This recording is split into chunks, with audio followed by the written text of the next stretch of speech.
I was just sort of think about my community and, you know, what you see in the news, what you see on TV. There's a lot of memory care facilities now. That's what they call them. Or there's a wing of a nursing facility, a senior facility that's all about memory care. So that's the term they use, memory care, if anybody's having any issues with their memory and that sort of thing. Vascular dementia? Yeah, the number one is Alzheimer's. Alzheimer's accounts for actually, so we have 400, right? So think about the 400, there's 400, and Alzheimer's takes up 68 to 80% of all the dementias. That's crazy that it takes up that much. That's how common it is, I would say, or how prevalent it is. Now, it still doesn't mean you're going to get it. So this is the beauty of this class. We're going to look into it. So this is the most common. What do you think? Can you guess what the second most common, now that you know that Alzheimer's is a dementia, what's the second most common type of dementia? Vascular. Yes, you're right on there. Vascular is the second most common. Now, just so we're aware, we're going to get into Alzheimer's a little bit more, but like vascular dementia, why is it so popular? Well, there's a lot of unhealthy people out there. Unhealthy in the sense that they, you know, they just didn't take care of themselves. They're older and now they've had a stroke. This is when you see vascular dementia. When someone's had a stroke and oxygen is deprived from the brain, usually after they're recovering from the stroke, this type of dementia develops. So the good news is, I guess, is that if you do have family members with dementia, find out what kind of dementia they have. If they've got vascular dementia, this was really related to their lifestyle and their environment, and then they had a stroke. I'm not saying that doesn't mean you're not going to get a stroke, but if your lifestyle is different, chances are that's not the route you're going to go. So that's really great news in that sense. So do you think, so we talk about dementia a lot, but do you think dementia is part of normal aging? You know, we see it a lot. Boy, oh boy, seems like it's inevitable to me, just from what we see. The actual answer to this is that no, dementia really is not part of normal aging. In fact, most of us will have good memories. Maybe not as sharp as when we were 20, but we're going to still remember our school days, and we're going to remember, you know, our stories, like the work stories, the horrors of, you know, whatever happened at the workplace. And we're going to have a lifetime of these memories right up until we die. So that's for most of us, that's where it's going to be. So dementia really is not part of, quote, normal aging. However, there's things that we can look at. So let's get this out of the way. Some people think of age-associated memory impairment as a type of dementia. It is not a dementia.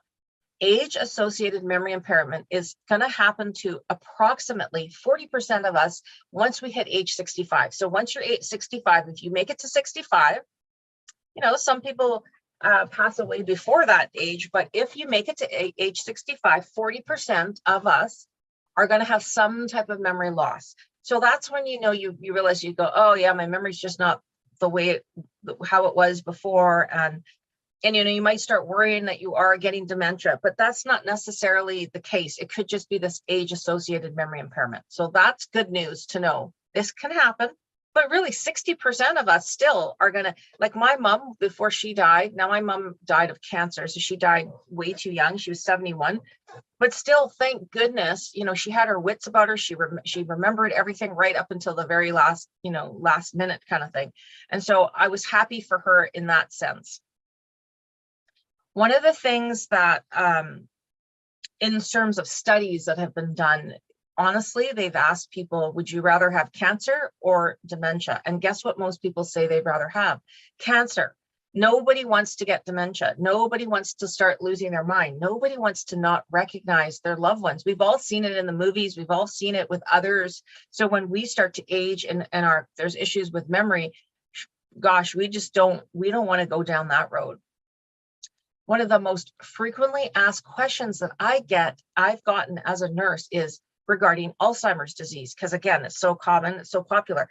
I have a family member with Alzheimer's. Does that mean I'm going to get it too? This is a very, very, very common question.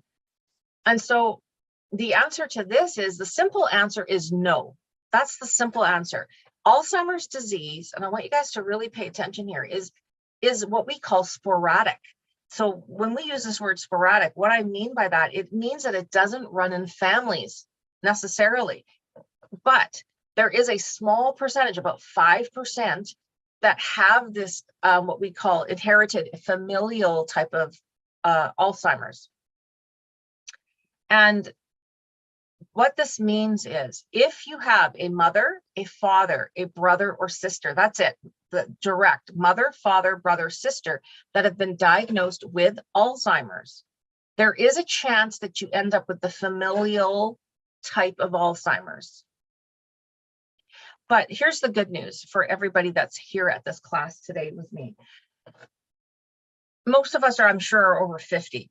If you have this familial inherited type of Alzheimer's and you're a bit worried about it, and you're already 50 plus, and you haven't noticed any significant symptoms, you probably don't have this type of Alzheimer's. Because usually if you've got the familial type, little like things start showing up in your 30s and your 40s and your early 50s. Like you kind of know by the time you get to our age now that something's not right, like something significantly not right. So that's the good news for all the people that are here at the class, that again, Alzheimer's is mostly sporadic. So I don't want to underestimate this whole thing about familial, because there are people that have it in their family. Now, what makes it even worse than 5% is if you have more than one family member. So say you have two, again, it's got to be mother, father, brother, or sister. So maybe you've got a mother and a brother that have Alzheimer's, then your chance does increase. But you know what? There's such a small percentage of us. And I actually have had a lady, a learner in class who did have Alzheimer's in her family, direct family, and she was quite worried about it. But as I said, she hadn't noticed any memory issues so far, so good, and she was in her 60s. So now that we know Alzheimer's is sporadic, mostly, why do we get it then? So here's the thing. It's a complex combination of three things: genes, which we just kind of talked about, genetics, environment, lifestyle.